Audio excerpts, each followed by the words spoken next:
Sir अपना camera थोड़ा और नीचे करिए, आपके चेहरा नहीं आ रहा है कैमरे में। ठीक आ रहा है सर अब?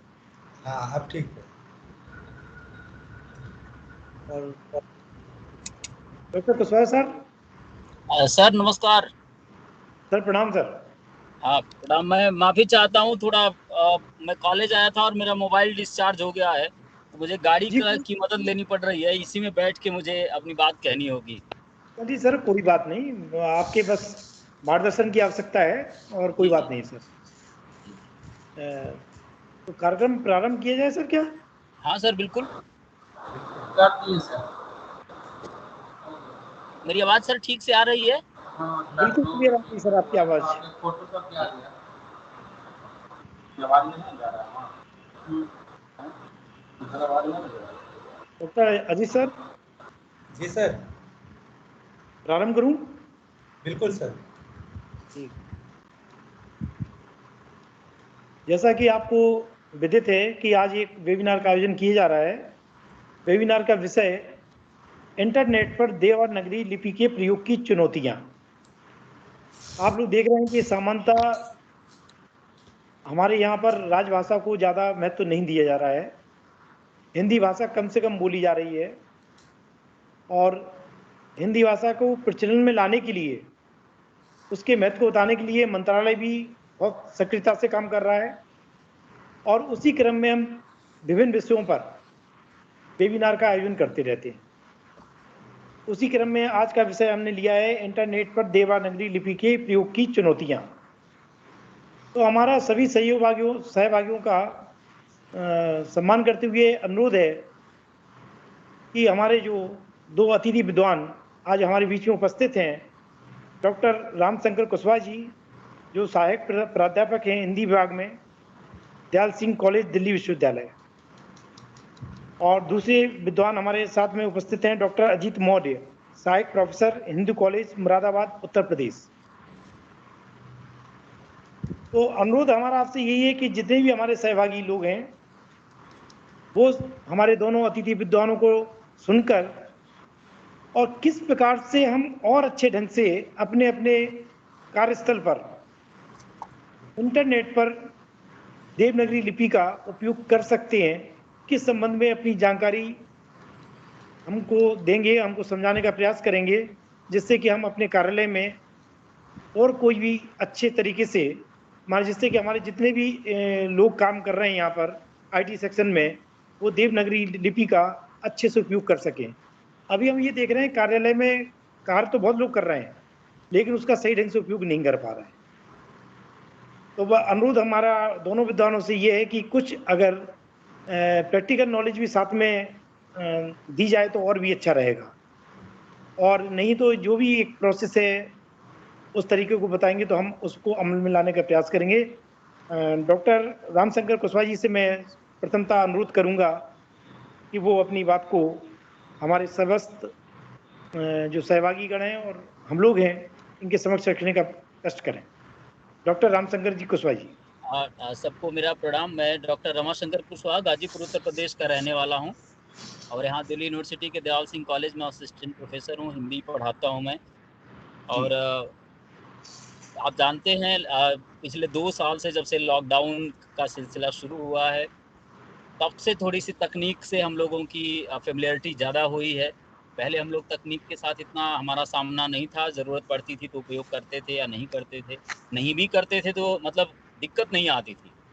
आज थोड़ा सा ये जो विषय है ये बहुत बढ़िया है और इसकी उपयोगिता ज़्यादा है।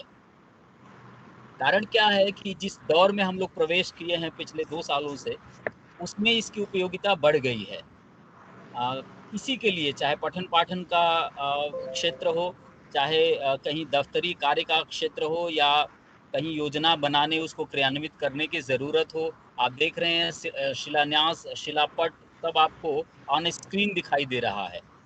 मतलब अब जो प्रक्रिया हम लोग अपनाते थे जगह-जगह जा कर के कार्य करने की, वो बाधित हुई है।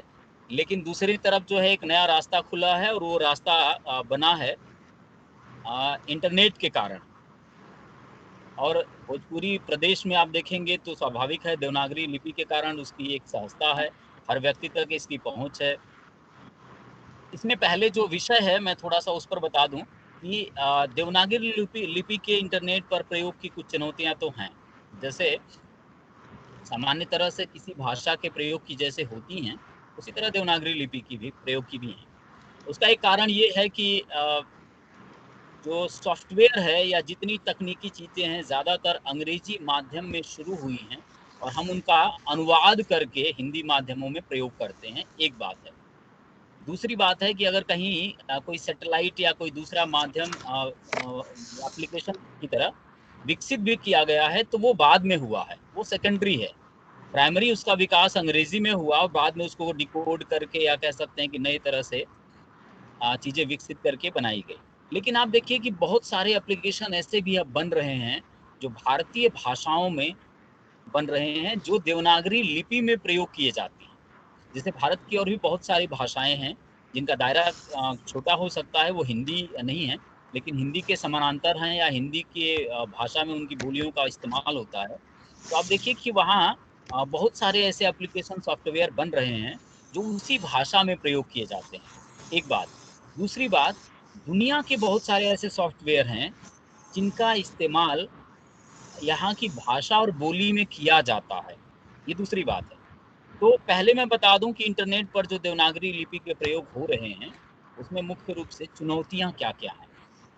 जैसे सबसे पहली समस्या आती है कि जब हम कोई चीज़ टाइप करना चाहते हैं तो जो गूगल का या कह सकते हैं कि कोई भी एप्लीकेशन का शब्दकोश है, कई बार हमें वो नहीं मिलता या वो शब्द लिखने में दिक्कत आती है। जैसे नीचे द में नीचे ध लगाना, वो सिद्धांत है ना, कृत्य, स्वास्थ्य, इस तरह के कुछ शब्द आते हैं जिनको जब हम लिखते हैं तो हमें थोड़ी सी एक से दो बार टाइप करना पड़ता है या ज़रूरत पड़ती है कि जैसा हम चाहते हैं वैसा एक बार में लिखा जाए, लेकिन वो हो नहीं पाता। तो ये एक तकनीकी समस्या ज़रूर है, ये चुनौती हमारे सामने आती है। दूसरा है, कई बार मात्रा लगाने की दिक्कत आती है। आप देखिए कि जब हम टाइप कर रहे होते हैं तो की और की में से हमें किसका प्रयोग करना है, चुनना पड़ता है। मैं चाहता हूँ कि ये मैंने टाइप किया, लेकिन मैं चाहता हूँ कि ऐसा होना चाहिए, तो की खोजने के लिए थोड़ी-सी हमें 1-2 पॉइंट आगे-पीछे करना पड़ता है। ऐसे ही बहुत सारे और शब्द हैं या अक्षर हैं जिनका हम जब प्रयोग करना चाहते हैं, जैसे सक्षम है, सूक्ष्म है या जिसको हम द्वित्व व्यंजन कहते हैं, अगर हम उनका प्रयोग करते हैं तो समस्या आती है। इसमें कोई दो राय नहीं है कि इस तरह के कोड जो है विकसित कम हुए हैं और जहाँ हुए हैं तो वहाँ समस्या कई बार आती है। ऐसे ही अ, एक समस्या इस कारण से भी आती है कि बहुत सारे सॉफ्टवेयर ऐसे हैं आज की तारीख में जिनका बहुत सरलता से आप उपयोग कर सकते हैं और आपके लिए बहुत सरल हैं उपयोग करने की दृष्टि से भी। लेकिन आप देखेंगे कि जानकारी हम उसके बारे में हमारे पास नहीं है या हम खोजना नहीं चाहते। कई बार इस कारण से भी दिक्कत आती है कि हम उसके बारे में ज़्यादा सोचते नहीं हैं, ज़्यादा खोजते नहीं हैं। जैसे मुझे अच्छे से याद है कि शायद ही कोई व्यक्ति ऐसा होगा जिसने मोबाइल खरीदा हो और मोबाइल चलाने की ट्रेनिंग लिया हो। जब हम मोबाइल खरीदते हैं तो ढेर सारे फंक्शन उसके होते हैं जो हमें नहीं पता होते और हम धीरे-धीरे उसको सीख जाते हैं या कोशिश करके उसमें दक्षता हासिल करते हैं। वैसे ही हम टाइपिंग में भी कर सकते हैं, लेकिन हम कई बार कोशिश नहीं करते या जानकारी हम तक नहीं पहुँच पाती या जहाँ से जानकारी मिलती है, वहाँ तक हम नहीं पहुँच पाते। ऐसे ही एप्लीकेशन की समस्या है। बहुत सारे एप्लीकेशन हैं, कई बार आप खोजने लगिए तो भारत के जो सरकारी राजभाषा विभाग ने जो एप्लीकेशन जारी किया है या जो माध्यम राजभाषा विभाग ने टाइपिंग से लेके अनुवाद तक का विकसित किया है, उनके अलावा अगर आप खोजने लगेंगे तो बहुत सारे एप्लीकेशन मिलेंगे। लेकिन हर एप्लीकेशन में किसी न किसी शब्द को लेकर, किसी न किसी अक्षर को लेकर, किसी न किसी अक्षर के स्वरूप को लेकर दिक्कत आती है। ये समस्या हमें खूब देखने को मिलती है। ऐसे ही कई बार ये भी होता है कि हम लोग अपनी भाषा की जो अस्मिता है, पहचान है, उसको लेकर के बहुत ज़्यादा सतर्क नहीं हैं। अगर हमारा काम अंग्रेजी से चल जाता है या लगता है कि अंग्रेजी हमारे लिए सरल है, तो हम फट से उसको महत्व देते हैं। मेरे ख़्याल से पीछे से किसी की आवाज़ आ रही है, अब अपना माइक बंद करके बात करें तो ज़्यादा अच्छा लगेगा। तो ये इस तरह की छोटी-छोटी दिक्कतें या कह सकते हैं कि छोटी-छोटी चीज़ें हमें देखने को मिलती हैं, जिनका उपयोग खूब होता रहा है या जिनके कारण समस्याएं, चुनौतियां हमारे सामने आती हैं, कि अगर भाषा के प्रति हम जागरूक हों, सतर्क हों, हम उसे अपनी पहचान से जोड़ के समझने की कोशिश करें। दुनिया में जो अति कठिन भाषाएं हैं, जैसे चाइनीज, उन लोगों ने भी एक एक चीज का सॉफ्टवेयर एप्लीकेशन विकसित किया है और उसका इस्तेमाल करते हैं। जो हिंदी भाषा है या जो देवनागरी लिपि है, तकनीकी दृष्टि से बहुत सक्षम लिपि है। दुनिया की बहुत सारी लिपियां ऐसी हैं जो तकनीकी दृष्टि से बहुत ज़्यादा दुरूह हैं, बहुत कठिन हैं, लेकिन उनका भी लोग इस्तेमाल करते हैं। इसलिए कि भाषा अस्मिता उनके लिए सबसे महत्वपूर्ण चीज़ है, या वो भाषा उनकी पहचान है। तो हम लोग यहीं से शुरुआत करेंगे कि जो चुनौतियाँ हैं, वो तो हैं। जब भी हम कोई नई चीज़ शुरू करते हैं, नई चीज़ का प्रयोग करते हैं या नए क्षेत्र में कहीं कोई प्रयास शुरू करते हैं, तो चुनौतियाँ हमारे सामने आती है। लेकिन ये चुनौतियाँ ऐसी नहीं हैं जिनके कारण हम अपने काम को, अपनी भाषा को, उसकी गति को ना समझें या छोड़ दें, या उसकी जगह पे हम कोई दूसरा सब्स्टिट्यूट जिसे कहते हैं, अनुपूरक चीज़ खोजना शुरू कर दें। इसकी बहुत ज़रूरत नहीं पड़ती।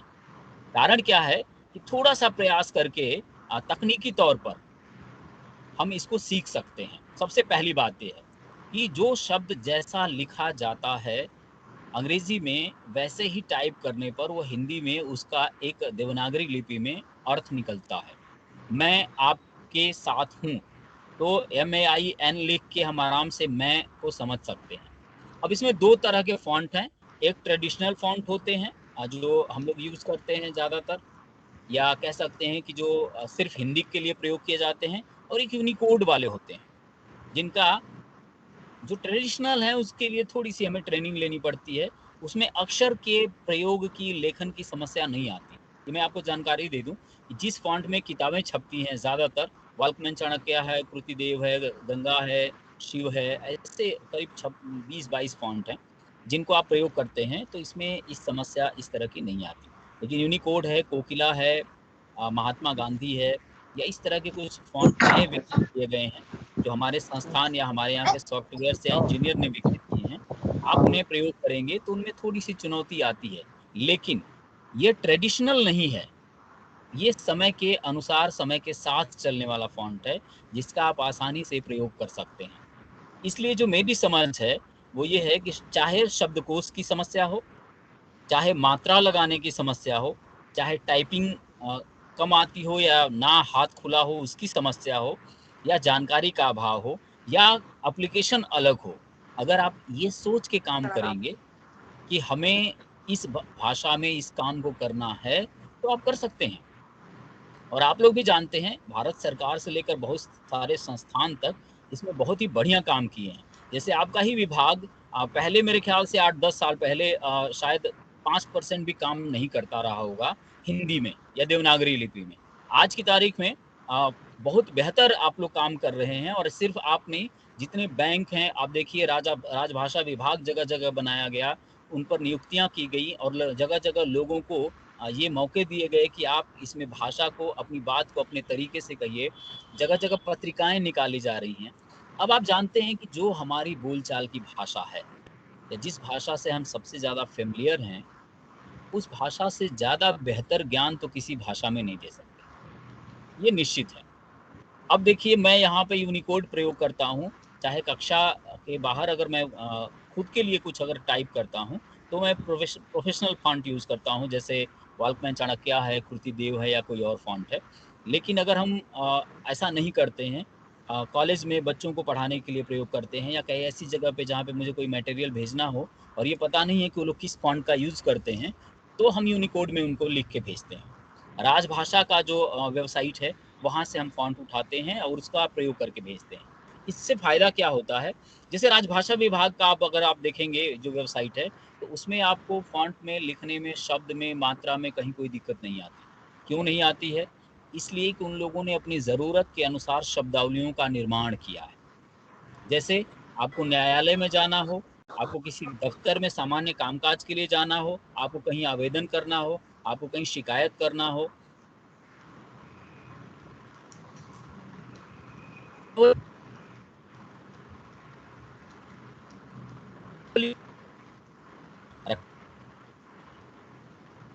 फ़क़त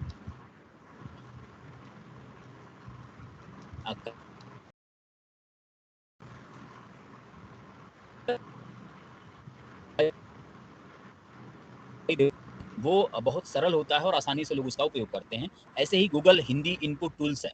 अगर इससे आप टाइप करते हैं तो बहुत आसानी से आप हिंदी में टाइप कर सकते हैं। अंग्रेजी में आप रोमन में टाइप करेंगे और हिंदी में वो लिख के आएगा। अब जो भाषा और वर्तनी की जो समस्या आती है, उसके 2 बड़े कारण हैं। पहला कारण ये है कि जब हम रोमन में लिखते हैं तो ठीक-ठीक शब्दों का प्रयोग करना नहीं जानते। जैसे कक्षा, तो जो क्षत्रिय ष है, उसके लिए जो हमें स्पेलिंग प्रयोग करनी होती है, वो थोड़ी-सी प्रैक्टिस की ज़रूरत पड़ती है, या फिर आप पहले से उसके बारे में ठीक से जानते हो कि क से के से क होता है और ख के अच से ख होता है, जी से ग होता है। कई बार हम इन चीज़ों की प्रैक्टिस इसलिए नहीं करते, हमें तो लगता है कि व्यवहार में ये सब हम प्रयोग करते हैं, इसलिए जानते हैं। तो आज जैसे विज्ञापनी संस्कृति है, आगे हमारे जो सहयोगी हैं अजीत सर, वो बताएँगे आप लोगों को कि उसमें बहुत सारे शब्दों का ऐसे रोमन में प्रयोग करके रोमन में ही प्रचार किया जा रहा है। तो एक चुनौती का पहलू वो भी है। लेकिन ज़रूरी क्या है? ज़रूरी ये है कि जिन माध्यमों का हम उपयोग करते हैं अपने संस्थानों में, सबसे पहले ज़रूरत है कि उन माध्यमों में हिंदी सॉफ्टवेयर के अलग-अलग टूल्स या एप्लीकेशंस डाले जाने चाहिए। जैसे जो विभाग है आपका बहुत अच्छा प्रयास कर रहा है, ये सराहनीय भी है। लेकिन इसमें ज़रूरी क्या है? ज़रूरी ये है कि आप ऐसे सॉफ्टवेयर अपने विभाग में ज़रूर रखें, जिससे कोई भी अपने किसी भी तरह के सिस्टम पर, चाहे विंडोज़ 7 हो, विंडो 8 हो, 10 हो, या कोई और एडवांस वर्ज़न हो या कोई पुराना वर्ज़न हो, उसमें उसको टाइप करने में सपोर्ट मिले। कई बार क्या होता है कि सिस्टम तो हमारा नया है, एप्लीकेशन पुराना है, या एप्लीकेशन नया है, सिस्टम पुराना है। तो दोनों एक-दूसरे के साथ मिलके काम नहीं कर पाते। इस कारण से भी बहुत ज़्यादा समस्या आती है। कई विभागों में मुझे जाने का मौका मिला है, जैसे राजभाषा विभाग, रिज़र्व बैंक ऑफ इंडिया में मैं गया हूँ। राजभाषा विभाग ये स्टेट बैंक ऑफ इंडिया में मैं गया हूँ। इन लोगों के कुछ ब्रांचेज़ में शिकायत भी है, और ये सही शिकायत रही है कि उनके पास सॉफ्टवेयर अपडेटेड नहीं आ पाती, आने में बहुत टाइम लग जाता है। तब तक पता चलता है कि हार्डवेयर का सिस्टम बदल गया या विंडो चेंज हो गई। तो मेरी जो गुज़ारिश है या सलाह है उसमें वो ये है, जो भी संस्थान के निर्माता निर्देशक हैं जो उसको आगे बढ़ाने के लिए या भाषा को बेहतर बनाने के लिए कोशिश कर रहे हैं, वो इन दोनों चीज़ों को एक साथ मिला के रखें। सॉफ्टवेयर और हार्डवेयर दोनों एक साथ एक तरह के एक वर्ज़न के होने चाहिए। अगर कहीं पुराना और नया का कॉम्बिनेशन होता है, तो उनको इंटरकनेक्ट किया जाना चाहिए, जिससे आप आसानी से उनका प्रयोग कर सकते हैं। कई बार ये होता है कि 4 सिस्टम अलग-अलग काम कर रहा है, अगर चारों को एक सॉफ्टवेयर से आप इंटरकनेक्ट कर देंगे, तो जो देवनागरी लिपि में टाइपिंग है, वो सबके लिए, उन चारों के लिए सरल हो जाएगी। कई बार ये होता है कि हम 4 जगह अलग-अलग सॉफ्टवेयर नहीं लगा सकते, तो भी इंटरकनेक्ट करके हम उसे उसका बेहतर उपयोग कर सकते हैं। साथ में जब हम टाइप करते हैं तो बहुत सारे अक्षर, बहुत सारे शब्द, बहुत सारी मात्राएँ नहीं मिलती हैं। तो इसका सबसे सरल तरीका ये होता है कि या तो आप शब्दों के द्वारा थोड़ी प्रैक्टिस कर लें टाइप करने की, एक ये हो सकता है। दूसरा ये हो सकता है कि आप गूगल में उसको पहले से खोज के रखें। क्योंकि ये दोनों चीज़ें हैं। अगर हम खोज के नहीं रखते हैं, तो भी हम बहुत बेहतर परफ़ॉर्म नहीं कर पाते हैं, और अगर हम प्रयोग में उसको व्यवहार में नहीं ले आते हैं, हम टाइपिंग करने का तरीका या उसको टाइपिंग नहीं कर रहे होते हैं रूटीन में, तो भी ये चीज़ें भूल जाती हैं। तो ये 2-3 तरह की बातें ऐसी हैं, जैसे हम लोग जब नया-नया लॉकडाउन में टीचिंग शुरू किए थे, तो हमारे बहुत सारे कलीग ऐसे थे, या आप लोगों के भी होंगे, जिनका मोबाइल से या टेलीविज़न से या लैपटॉप से, कंप्यूटर से थोड़ी-सी जिनकी दूरी है, या बहुत इसके साथ अपने को कंफर्टेबल नहीं महसूस करते। लेकिन जब ऐसा हो गया कि पूरी तरह से क्लास बंद हो गई, आपके पास सिर्फ़ एक रास्ता है कि अगर कंप्यूटर, लैपटॉप चलाना जानते हैं, मोबाइल चलाना जानते हैं तो क्लास ले सकते हैं, नहीं जानते हैं तो नहीं ले सकते। अब मान लीजिए उनमें किसी के घर में कोई बच्चा परिवार में था ऐसा सच में, उसने तो ये काम कर दिया, लेकिन जो नहीं जानते थे उनके लिए तो दिक्कत हो गई। तो मेरा बस ये कहना है कि ऐसी छोटी-छोटी चीज़ें या ऐसी समस्याएँ जो रही हैं, जिनका हम समय-समय पर सामना करते रहे हैं। मेरा पिछले 2 साल का अपने कॉलेज में काम करने का अनुभव रहा है। कि टीचिंग नॉन टीचिंग सबके साथ मिल के हम लोग काम करते रहे, और उसमें सॉफ्टवेयर में जो समस्याएं आती थी उसमें किस किस तरह की दिक्कतें थी, ये मैंने कुछ पॉइंट्स बनाए थे, मैंने आपके साथ साझा किए हैं। अगर आप कहेंगे तो इससे जुड़े हुए कुछ लेक्चर और लिंक मैं आप लोगों को दे सकता हूं, जिससे शायद आप लोगों को सीखने में और बाकी चीज़ों में आगे भी मदद मिलेगी।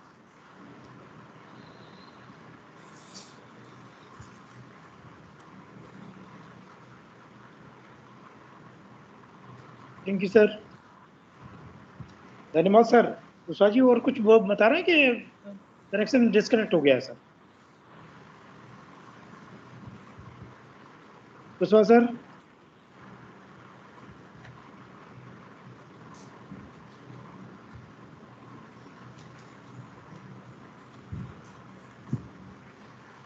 डॉक्टर साहब, कुशवाहा जी?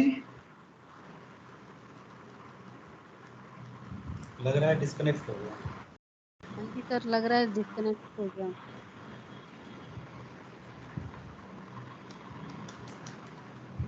डॉक्टर कुशवाहा जी ने बहुत ही कारगर तरीके से समझाने का प्रयास किया है, और ये सही भी है कि हम लोग प्रयास करना चाहते हैं लेकिन कर नहीं पा रहे हैं। और जो सर ने बताया है देवनागरी लिपि के लिए हिंदी भाषा कैसे कर सकते हैं, तो सभी से अनुरोध है कि सबसे पहले वो प्रयास ये करें कि अंग्रेजी वो फॉन्ट गिरवाकर अंग्रेजी में लेटर टाइप करके देवनागरी लिपि कैसे आए, इसका प्रयास शुरू करें। इसी क्रम में अब हम अपने दूसरे अतिथि विद्वान डॉक्टर अजीत मौर्य जी से अनुरोध करेंगे कि वो भी अपने विचार हम सबके समक्ष रखें। डॉक्टर जी अजीत मौर्य जी। धन्यवाद, सभी को नमस्कार जी। क्या मेरा आवाज साफ साफ आ रहा है? जी सर, आ रहा है सर। आपकी आवाज सही आ रही है? ओके, धन्यवाद। जैसा कि आज का विषय है इंटरनेट में देवनागरी लिपि के प्रति चुनौतियाँ, तो सादगी से इसके हर विषयों पर हिंदी की आवश्यकता और उसके देवनागरी लिपि में क्या समस्याएं आ रही हैं, उन्होंने बड़े अच्छे से बताया।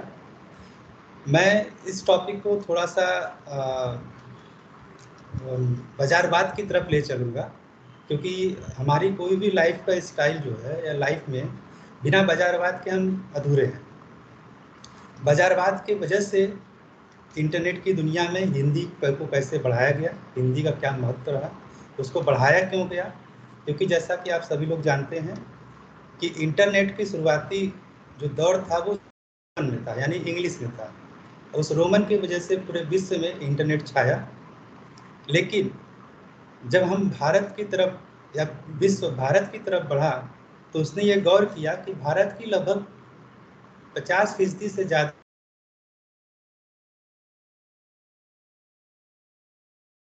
हिंदी में लिखते हैं। भारत के 12 ऐसे राज्य हैं जहाँ पे 70 to 80% से ज़्यादा लोग सिर्फ हिंदी बोलते हैं। इसमें हम देख सकते हैं कि अपना उत्तर प्रदेश है, बिहार है, दिल्ली है, मध्य प्रदेश है, राजस्थान है, हरियाणा है, छत्तीसगढ़ है।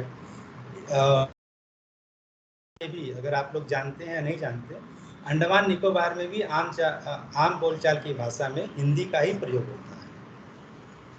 अगर कोई अंडमान निकोबार कभी घूमना जाना चाहे तो वहाँ पे वो आसानी से हिंदी में सभी जगह अपने सारे काम कर सकता है, क्योंकि वहाँ हिंदी और इंग्लिश दो ही लैंग्वेज को मानता है। और इसके साथ साथ चूँकि इतनी बड़ी आबादी है, लेकिन ये सिर्फ भारत में ही नहीं है, भारत के साथ साथ बल्कि ये विश्व के कुछ और देशों में भी जहाँ पे भारतीय लोग फैले हुए हैं, वहाँ पे भी हिंदी बड़ी संख्या में है। जैसे कनाडा के बारे में आप सभी लोग जानते होंगे, वो लगभग भारतीयों से ही भरा पड़ा है। मॉरिशस, ब्रिटेन है, अमेरिका है, यहाँ पे सभी लोग भारतीय लोग फैले हुए हैं, और जिसके वजह से हिंदी का महत्व पूरी दुनिया में बढ़ता चला गया। और इसी महत्व को देखते हुए इंटरनेट की दुनिया में जब सूचनाओं का आदान प्रदान आसान हुआ, तो हिंदी का भी उदय हुआ, देवनागरी लिपि में सूचनाओं के आदान प्रदान का उदय हुआ। और ऐसा किया क्यों गया? शायद देवनागरी लिपि को इतना बढ़ावा नहीं मिलता अगर भारत उपभोक्तावाद का या बाजारवाद का सबसे बड़ा कि भारत पूरे विश्व में तीसरे नंबर का सबसे ज़्यादा उत्पादों और सेवाओं का लाभ लिया जाता है। इसीलिए बड़े से बड़े देश वो हमारे देश की तरफ देखते हैं और इस अपने सेवाओं को, अपनी उत्पादों को हमारे देश में बेचने के लिए इसके नियम, इसके कानून या इसके अपने उत्पाद भी बनाते हैं, अपनी सेवाओं में परिवर्तन भी लाते हैं। इसका अभी बहुत जीता जागता उदाहरण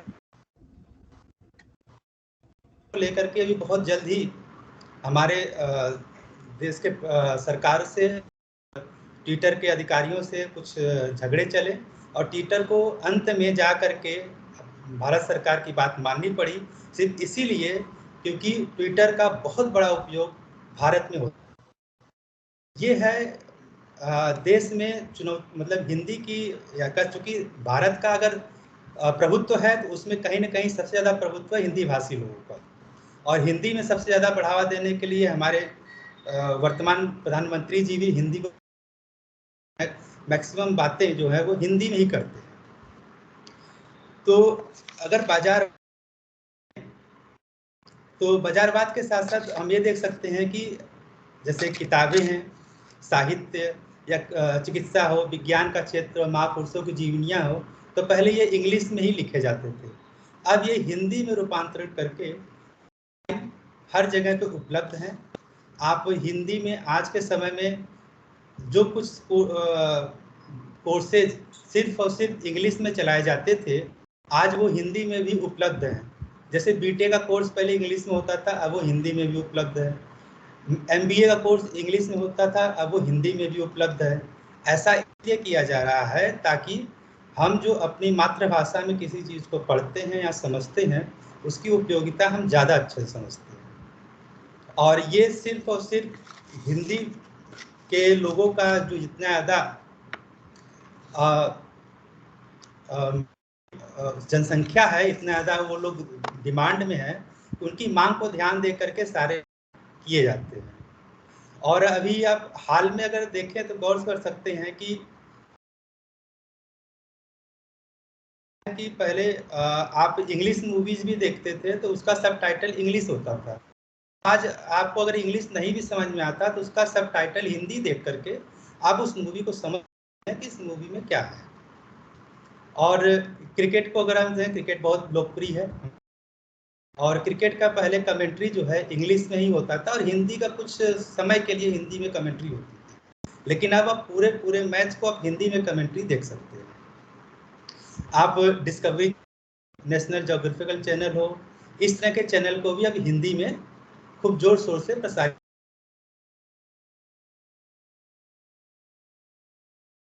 अगर और ये सब कुछ हो रहा है सिर्फ और सिर्फ बाजारवाद और उपभोक्तावाद की वजह से।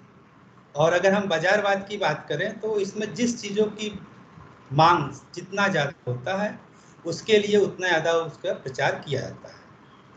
तो अगर हम विज्ञापन से अधूरे नहीं रह सकते। विज्ञापन आज के समय में हर एक हो, बंगाली हो, कन्नड़ हो, सभी क्षेत्रीय भाषाओं में आजकल सारे विज्ञापन को दिया जाता है, सिर्फ इसीलिए क्योंकि उस विज्ञापन के बारे में हम जान सके और उसका अधिक से अधिक उपयोग कर सके और उस कंपनियां अपने उत्पाद और अपनी सेवाओं को ज़्यादा से ज़्यादा बेच सकें, लोगों तक पहुंचा सकें। तो वो हिंदी के साथ साथ और भी क्षेत्रीय भाषाएं हैं उसमें भी अपने उत्पादों का, सेवाओं का नाम भी लिखते हैं, उसके बारे में जानकारी देते हैं, इसीलिए कि ताकि वो अधिक से अधिक लोगों के बीच पहुंच सके। अगर हम ये देखें तो विज्ञापन पहले जो था वो बहुत ही पारंपरिक तरीके से था, जिसमें हम प्रिंट फॉर्म में ज़्यादा, जैसे पत्रिका है, समाचार पत्र है, तो हम ये हिंदी में प्रकाशित करते हैं। पहले शुरू में तो इंग्लिश में हुआ, फिर टाइपिंग फॉर्म में आया और उसके बाद हिंदी देवनागरी लिपि में इनका प्रचार प्रसार शुरू हुआ। लेकिन अगर हिंदी की पत्रिका की बात करें, अगर हमें कोई भी सूचना लोगों तक पहुंचाना है तो ये अगले 12 से 14 घंटे 24 घंटे में छप के लोगों के बीच में आता है और तब जाके उस सूचनाओं को लोगों के पास पहुंचता है। लेकिन इंटरनेट आने की वजह से जब से हमें ऑनलाइन पत्रिकाएं, समाचार पत्र, समाचार हम सर्वर तुरंत सर के आप लाइन तुरंत रही हैं सर। हेलो जी, कुछ कह रहे थे आप लोग? कोई कुछ बोल रहा था?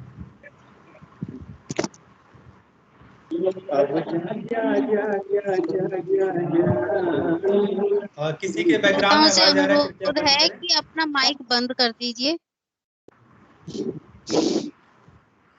तो जब से इंटरनेट आया है हमें समाचार किसी भी विश्व के किसी भी कोने में सेकंडों में हमारे पास पहुंच जाता है। ये सिर्फ और सिर्फ संभव हुआ इंटरनेट की वजह से। और इंटरनेट ने हमें हिंदी में बढ़ावा दिया, क्योंकि आज के समय में आप हिंदी में पत्रिकाएं हो, हिंदी में समाचार पत्र हो, होर्डिंग्स जो लगते थे लोग जगह जगह पे, वो भी अब हिंदी में छपते हैं और आसानी से छप जाते हैं। टेलीविज़न में विज्ञापन तरह तरह के आते हैं, रेडियो पे विज्ञापन भी हिंदी में आप सुनाई देते हैं।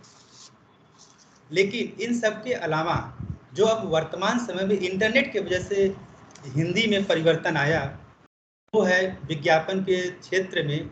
अगर हम गौर कर सकें तो हमें पता है कि बिना मोबाइल के आज के समय में कोई घर ऐसा शायद ही होगा जहाँ पे मोबाइल ना हो। हाँ, ये अलग बात है कि उसके पास स्मार्टफोन ना हो। लेकिन जब से लॉकडाउन हुआ और ऑनलाइन शिक्षा का शुरुआत हुआ, लगभग हर घर में स्मार्टफोन की सुविधा उपलब्ध कराई गई।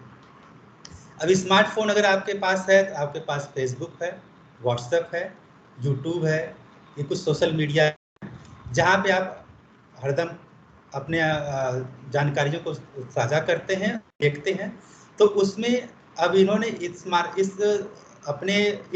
ये फेसबुक, व्हाट्सएप, यूट्यूब जैसी कंपनियां अपनी सेवाओं को ध्यान देते हुए अब इन्होंने हिंदी में भी इसका वर्जन, बल्कि यूट्यूब में आप हिंदी में देख सकते हैं, व्हाट्सएप भी हिंदी में आप टाइप कर सकते हैं। और हिंदी में टाइप करने के लिए सॉफ्टवेयर भी डेवलप इसीलिए किया गया क्योंकि इसका बहुत डिमांड भी था। आप गूगल इंडिक के माध्यम से मोबाइल में आसानी से बदल जाएगा। तो ये सिर्फ और सिर्फ चूँकि ये इंटरनेट के आने के वजह से पूरे विश्व में हिंदी की पहचान बढ़ी। आप गूगल है, याहू है, उस पर कोई भी सूचना पहले सर्च करने के लिए हमें इंग्लिश में सर्च करना पड़ता था, हिंदी में जानकारियाँ नहीं थी। आज के समय में आप हिंदी में जानकारियाँ आप सर्च कर सकते हैं, आप हिंदी में कोई भी सूचना देख सकते हैं, पढ़ सकते हैं, डाउनलोड कर सकते हैं। मोबाइल के बारे में अगर हम देखें तो सबसे पहले हमें सिर्फ इंग्लिश में उसके SMS आते थे, ऐड आते थे, तो ये सब इंग्लिश में थे। अब ये हिंदी में भी हमारे मोबाइलों पे मैसेज भी आते हैं, हिंदी में हम मोबाइल मैसेज भेज सकते हैं। और अगर आप लोग गौर किए हो तो मोबाइल से बाजारवाद को कितना ज़्यादा बढ़ावा मिल रहा है आप समझ सकते हैं कि अगर आप गूगल पर या किसी शॉपिंग साइट्स पर या फेसबुक पर कहीं भी अगर आप कोई चीज़ एक बार सर्च कर लेते हैं, जैसे मान लीजिए हमें एक घड़ी खरीदनी है, उस घड़ी को हम गूगल में या किसी शॉपिंग साइट्स पे सर्च कर लेते हैं, तो उसको सर्च करने के बाद अगर आप कभी गौर करेंगे, आपने कभी ध्यान दिया होगा, तो वो उस तरह से मिलते जुलते जो विज्ञापन है वो हमारे फेसबुक, व्हाट्सएप, यूट्यूब पे तुरंत के तुरंत हमको बार बार दिखते हैं। ऐसा ये है कि इसको हम बोलते हैं पॉपअप, एक वर्ड है पॉपअप। ये पॉपअप का मतलब है कि वो हमारी सूचनाओं को इंटरनेट के माध्यम से वो कैप्चर करते हैं, और वो जैसा आप की टेंडेंसी होगी, आप किस लोकेशन में हैं, किस तरह के सेवाओं और उत्पादों में आपका रुझान है, उसको वो लोग तुरंत गौर करते रहते हैं। बड़े बड़े कंपनियां हैं इसमें, बहुत सारे लोग काम पे लगा रहते हैं और वो उससे संबंधित विज्ञापन को हमारे पास भेजते रहते हैं। और ऐसा करके वो हमें मतलब कि प्रोत्साहित करते हैं कि हमारे इस उत्पाद को या हमारी इस सेवा का लाभ उठाइए। तो इस विज्ञापन या कहते हैं बाजारवाद की वजह से हिंदी को बहुत बढ़ावा मिला। आपको पता होगा जैसे फ्लिपकार्ट है, अमेजॉन है, ये जब अमेजॉन जबकि यूएस की कंपनी है, उसने हिंदी वर्जन भी लॉन्च किया है और यहाँ तक कि आप हिंदी में चीज़ों को सर्च कर सकते हैं। सर्च करके अपने जो भी प्रोडक्ट हो, जो भी उत्पाद हो या सेवाएं, उनको देख सकते हैं और वहाँ पे ऑर्डर कर सकते हैं। तो ये देवनागरी लिपि का महत्व है और हिंदी में हिंदी भाषी लोगों का इतना प्रभाव है या मांग है कि बड़ी से बड़ी विदेशी कंपनियां भी हिंदी में या देवनागरी लिपि में प्रोडक्ट को लिखना, समझाना, बताना शुरू किए हैं। लेकिन इनके साथ साथ ही कुछ चुनौतियां भी हैं कि ये विज्ञापन के क्षेत्र में हिंदी को कुछ अभ्रंश भी पैदा होते चले जा रहे हैं। जैसे ये दिल मांगे मोर, ये तो वैसे है हिंदी में, लेकिन लोग इसको समझते हैं इंग्लिश और इंग्लिश में लिखते हैं। आप कहते हैं कि हमने एसएमएस आपको भेजा है, मैसेज भेजा है, संदेश भेजा है या लघु संदेश हमने भेजा है। विज्ञापन को बहुत ही संक्षिप्त में हम ऐड के नाम से जानते हैं, ऐड। तो और ये हम धीरे धीरे बोलचाल की भाषा में हम इंग्लिश को ही हिंदी में लिखना शुरू कर दिए हैं। ये सावधानी से ध्यान देना है कि इंग्लिश के जो शब्द हैं उसको हम शुद्ध रूप से अपने हिंदी में देवनागरी लिपि में लिखें और उसको इस्तेमाल करें, और ताकि इसमें जो अभ्रंश है या कुछ अशुद्धियां हैं वो लोगों के बीच में, क्योंकि अशुद्धियां ज़्यादा समय तक अगर लगातार जारी रहते हैं तो लोग उसको शुद्ध मानने लगते हैं। तो हमें लिखते समय, पढ़ते समय, जानते समय इंटरनेट पे हिंदी के शुद्ध शब्दों को भी जानना बहुत जरूरी है। शुद्ध माध्यम से चेक कर सकते हैं। तो ये सारी कुछ बातें हैं और मैं इन्हीं सब बातों से अपने इस वक्तव्य को विराम दूंगा। तो के पास कोई प्रश्न हो, कोई सवाल हो तो आप उसे पूछ सकते हैं। धन्यवाद। धन्यवाद डॉक्टर साहब जी, थैंक यू। आवाज आ रही है? जी जी सर। आज मुझे इस बात की प्रसन्नता हो रही है कि हमारे बीच जो विद्वान उपस्थित हुए हैं उन दोनों ने ही माने बहुत ही अच्छे ढंग से और ये भी बता दिया कि हिंदी हमारे जीवन में किस प्रकार से महत्वपूर्ण है। जो देवनागरी लिपि है तो क्या होती है, बहुत से लोग तो मेरी जो चर्चा के दौरान आया वो देवनागरी लिपि के बारे में भी नहीं जानते थे। तो आज बहुत ही अच्छी तरीके से इसका प्रस्तुतिकरण हुआ है और ये भी बताया है किस तरीके से हम अपने जीवन में उपयोग कर सकते हैं। इसी क्रम में एक हमारा अनुरोध और है आप लोगों से, सभी सहभागियों से जो पार्टिसिपेट कर रहे हैं, कि जो हमारे उपस्थित सम्मानित सदस्यों ने, अतिथि विद्वानों ने जो भी संदेश हमको दिया है उसको हम जीवन में आत्मसात करें। इवन जो हमारे ऑफिस में पत्राचार होता है वो अंग्रेजी में आते हैं, फिर भी हम प्रयास करें कि उसको अंग्रेजी का पत्र भी है और यदि हम मार्क कर रहे हैं उसको तो हिंदी में करें, आवश्यकता अनुसार उससे हिंदी में नोट डालें। क्योंकि अगर ये देवनागरी लिपि का हम इंटरनेट पे उपयोग तब कर सकते हैं जब हम वास्तविक जीवन में हिंदी का उपयोग बार बार कर रहे हों। क्योंकि जब मैं अपने ऑफिस में यहाँ काम करा रहे हैं तो उस ऑफिस में ये देखते हैं कि जब हम उनको कुछ कहते हैं ये लिखने के लिए तो उनको समझ में नहीं आता कि इसमें क्या लिखना है, और वही बात मैं कहता हूँ कि कमेंट्स डाल दो तो अंग्रेजी में फटाफट लिख देते हैं। आशय हमारा ये है कि हम हिंदी से संबंधित साहित्य का भी अध्ययन करने का प्रयास करें। यदि कर लेते हैं तो नए नए टेक्निक, जो हमारी तकनीकी शब्दों की बात कर रहे हैं, तो हमारे अंदर विकसित होती है और आवश्यकता अनुसार उसको हम जब हमें कमेंट्स के रूप में इंटरनेट पर उपयोग करना होता है तो बहुत हम आसानी से कर सकते हैं। अब हम अपने जो हमारे सहभागी हैं उनसे अनुरोध करना चाहते हैं कि यदि उनको हमारे विद्वानों से जिन्होंने अपना मार्गदर्शन दिया है किसी भी प्रकार का कोई प्रश्न उनके मस्तिष्क में अगर उठ रहा है, कोई जानकारी वो चाहते हैं, तो वो अपना प्रश्न हमारे दोनों विद्वानों से पूछ सकते हैं और लाभान्वित हो सकते हैं, और उनके उत्तर सुनकर हम भी लाभान्वित होंगे। इस आशा के साथ में हम अपने सहभागियों से अनुरोध करते हैं कि वो अपने मन में उठ रही जिज्ञासा को शांत करने के लिए अतिथि विद्वानों से कुछ बात करें, चर्चा करें।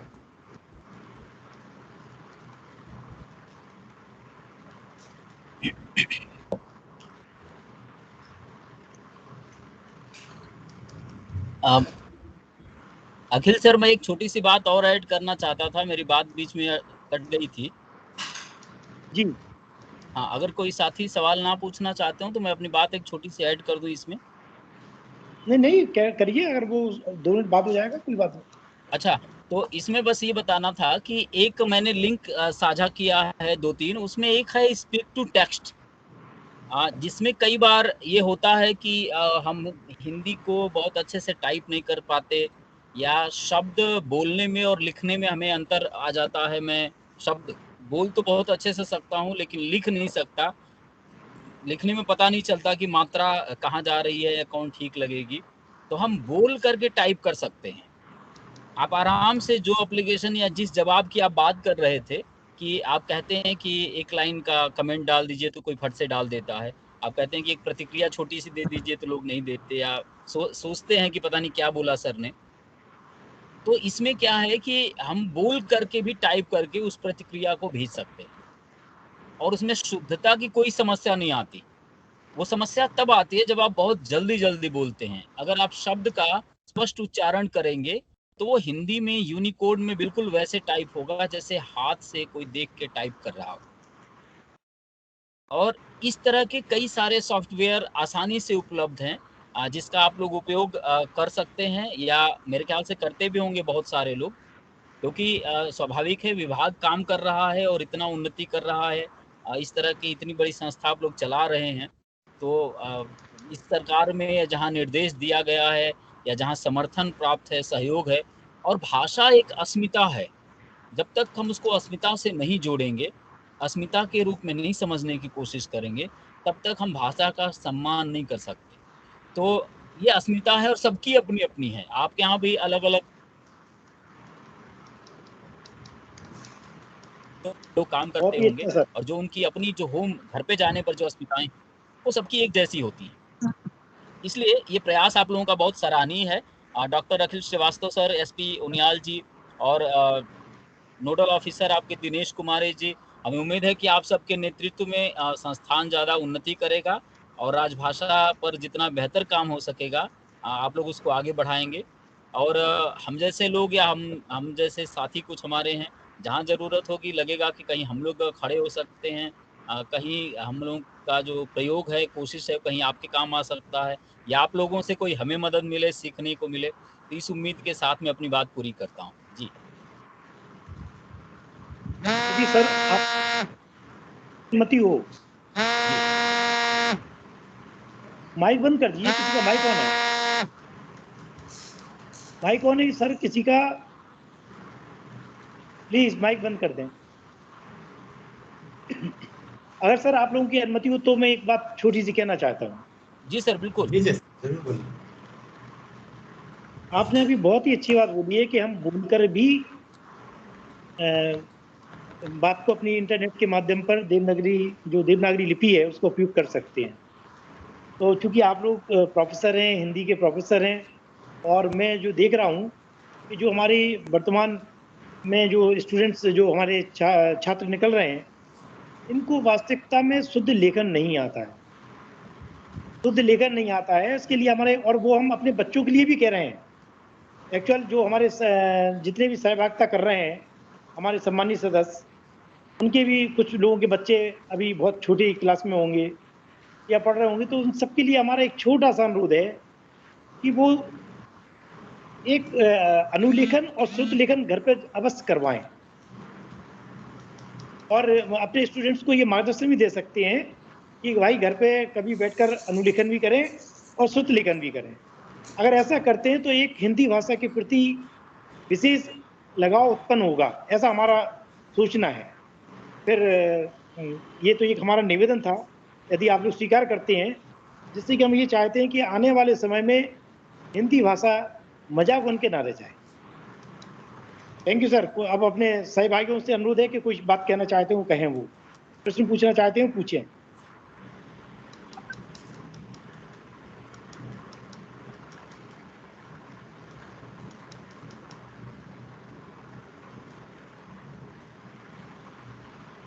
यहाँ सहभागी क्या सब चले गए हैं क्या? लगता है किसी को कुछ पूछना नहीं है। चलिए, तो और कोई आपका, क्योंकि अभी अपने पास समय है, अगर 5-7 मिनट में आप लोग कोई और भी हमें, जैसे कि हमने अपना सुझाव रखा है, यदि हिंदी भाषा या देवनागरी लिपि की जो बात कर रहे थे, लिपि की बात कर रहे थे, इसके विकास के लिए आपके द्वारा यदि हमें कोई और मार्गदर्शन दिया जाता तो मुझे बहुत अच्छा लगेगा। इसमें सर बस एक बताना था कि मैं मैम से बात कर रहा था, दिनेश कुमारी मैम से, तो मैंने उनसे भी जिक्र किया था कि अगर प्रयास में छोटा सा कोई बुकलेट या कोई ऐसी न्यूज़लेटर टाइप का अगर आपके विभाग से निकलता रहे, तो जो आपके साथी हैं वो ज़्यादा बेहतर लर्न कर सकते हैं और उनको कार्यशाला के बजाय व्यवहारिक ज्ञान करने को मिलेगा। जो बात आप कह रहे हैं बच्चों के लिए, उसका एक रूप आप ऑफिस में भी शुरुआत कर सकते हैं। लिखने के लिए, कहने के लिए सबके पास कुछ न कुछ होता है, और कोई छोटी-छोटी चीज़ भी अगर साझा करेगा, तो उससे उनको खुशी भी मिलेगी, उनका आत्म प्रचार भी होगा थोड़ा, और भाषा भी समृद्ध होगी आपकी।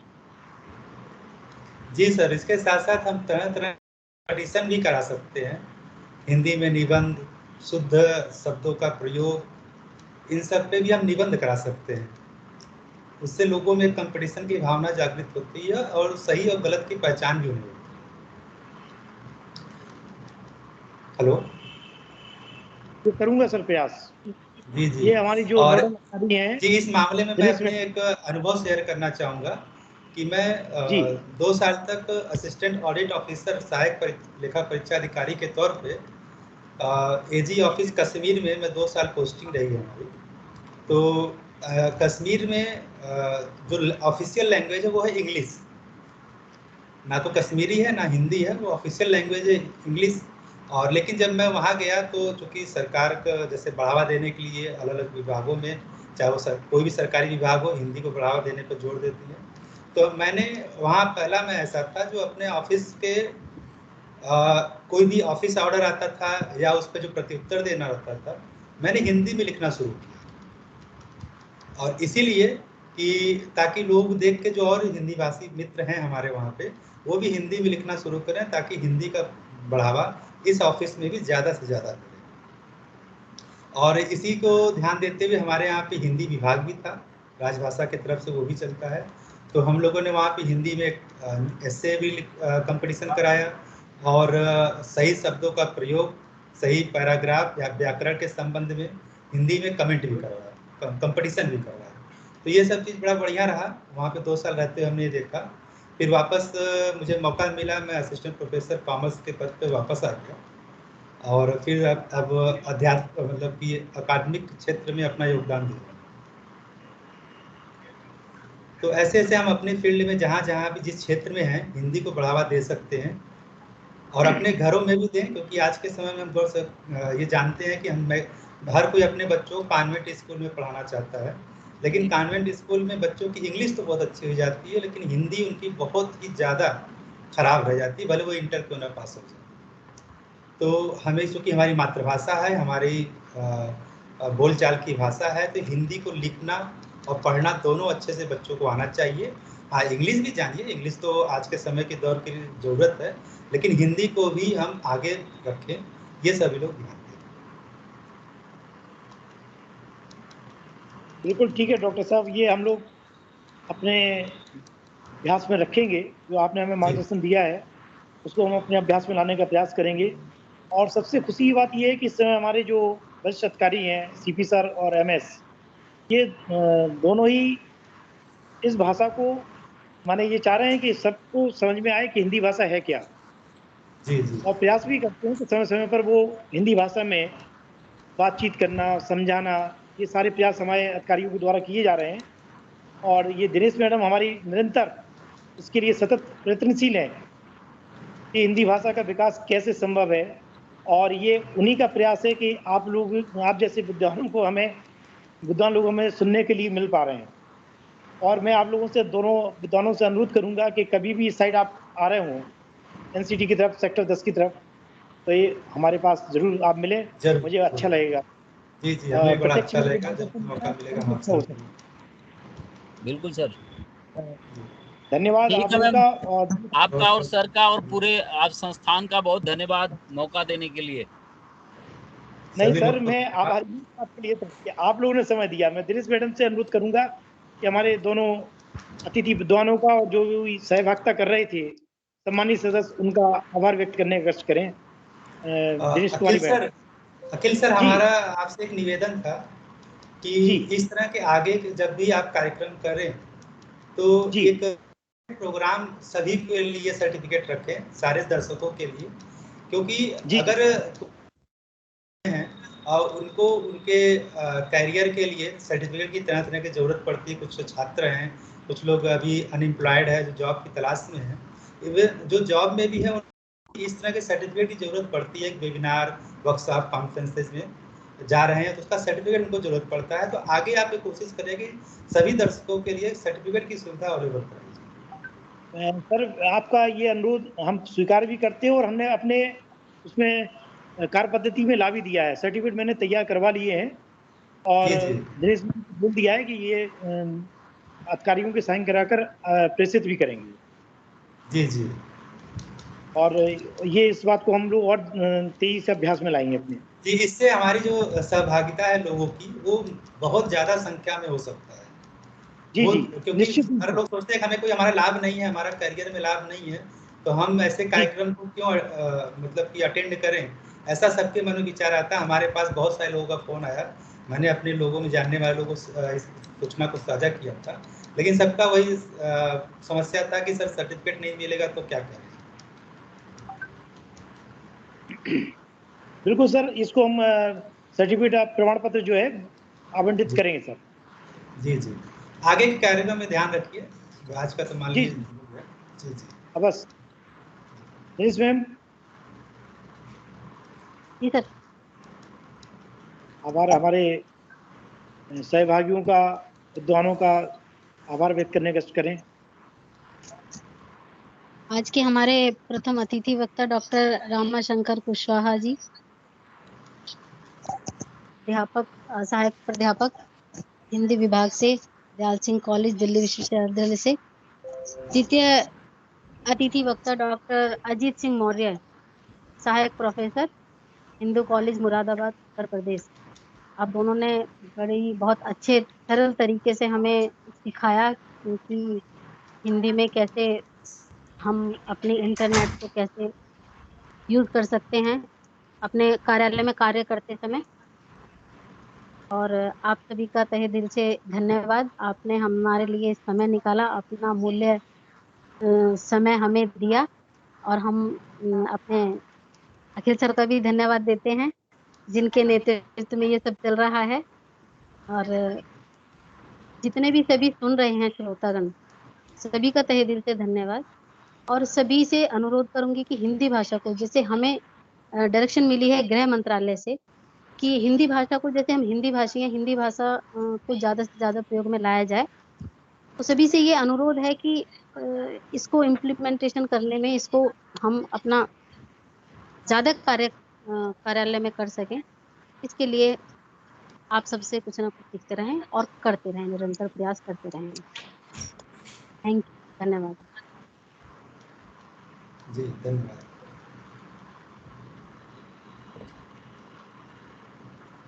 ठीक है सर, सबको नमस्कार। सबको नमस्कार। ठीक है सर। अखिल सर। बिल्कुल ठीक है मैडम। उन्याल सर का मैं भूल गया। उन्याल सर जो बहुत मेहनत कर रहे हैं, उन्याल सर का भी हम यस तहे सर। दिल से आभार व्यक्त करते हैं। Yes sir, yes sir, yes sir. पूरी तरह से एकदम उड़ गया। ठीक है मैम।